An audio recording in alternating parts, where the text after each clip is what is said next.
प्रधानमंत्री नरेंद्र मोदी ने बिहार के मोतिहारी में 7,200 करोड़ रुपए से अधिक की विकास परियोजना का उद्घाटन और शिलान्यास किया।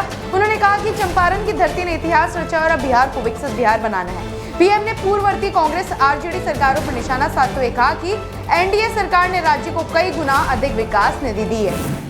दिल्ली में केंद्रीय गृह मंत्री अमित शाह ने 21वें विश्व पुलिस एवं अग्निशमन खेल कार्यक्रम के भारतीय दल को संबोधित करते हुए मेडल विजेताओं को बधाई दी। उन्होंने कहा कि जीत और हार जीवन का हिस्सा है, लेकिन जीतने की आदत बनानी चाहिए ताकि हम उत्कृष्टता की ओर बढ़ सकें। दिल्ली में अपने विद्यालय द एयरफोर्स स्कूल के 17वें स्थापना दिवस पर पहुंचे विदेश मंत्री एस जयशंकर ने छात्रों को जीवन में जिज्ञासु बने रहने, खुद को जानने और तनाव मुक्त रहने की सलाह दी। उन्होंने सभी छात्रों को उनके उज्जवल भविष्य के लिए शुभकामनाएं दी।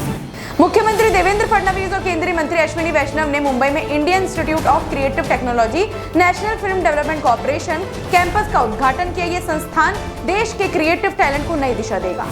केरल में कांग्रेस सांसद राहुल गांधी ने कहा कि वे आरएसएस और भारतीय कम्युनिस्ट पार्टी मार्क्सवादी से वैचारिक रूप से लड़ते हैं। उन्होंने आरोप लगाया कि इन दलों में लोगों के प्रति कोई संवेदना नहीं है। राहुल ने कहा कि बिना लोगों से जुड़ाव और भावना के कोई भी सच्चा नेता नहीं बन सकता।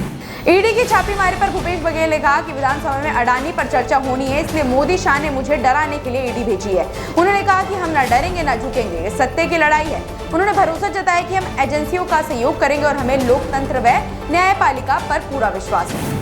हालिया हिंसा पर प्रेस कॉन्फ्रेंस में असम के मुख्यमंत्री हेमंत बिस्वा शर्मा ने कहा, हमने तुरंत कार्रवाई की है। असम पुलिस में कुछ भी लंबित नहीं रहता। अब तक 10 लोगों की गिरफ्तारी हो चुकी है। हमारे शब्दकोश में सोचने या बात करने की जगह सीधी कार्रवाई होती है। सीएम योगी आदित्यनाथ ने वसंत महिला महाविद्यालय में भगवान बिरसा मुंडा पर आधारित 2 दिवसीय राष्ट्रीय संगोष्ठी के उद्घाटन कार्यक्रम में सहभागिता किया। उन्होंने जनजातीय समुदाय को भारत की सनातन परंपरा का आधार बताया। कार्यक्रम की सफलता के लिए शुभकामनाएं भी दी। मुख्यमंत्री प्रमोद सावंत ने शंखली स्थित रविंद्र भवन में डॉक्टर श्यामा प्रसाद मुखर्जी की 125वीं जयंती पर आयोजित प्रदर्शनी का उद्घाटन किया। उन्होंने कहा कि डॉक्टर मुखर्जी भारत की एकता, अखंडता और स्वतंत्रता के सच्चे सेनानी थे, जिन्होंने गोवा की मुक्ति के लिए भी संघर्ष किया था। मध्य प्रदेश ग्लोबल डायलॉग 2025 के तहत स्पेन दौरे के तीसरे दिन मुख्यमंत्री मोहन यादव ने यूरोप के सबसे बड़े फूड हब में से एक मेरका मैड्रिड का दौरा किया। यह mega food park, agriculture export zone और लॉजिस्टिक इंफ्रास्ट्रक्चर पर अधिकारियों से चर्चा हुई। मुख्यमंत्री नीतीश कुमार ने कहा कि 2005 से बीजेपी और जेडीयू की एनडीए सरकार ने मिलकर बिहार को पिछड़ेपन से बाहर निकाला है। बीते 20 वर्षों में शिक्षा, स्वास्थ्य, सड़क, पुल और बिजली जैसे सभी क्षेत्रों में तेजी से विकास हुआ है। अब अगले 5 वर्षों में 1 करोड़ युवाओं को रोजगार देने का संकल्प लिया गया है।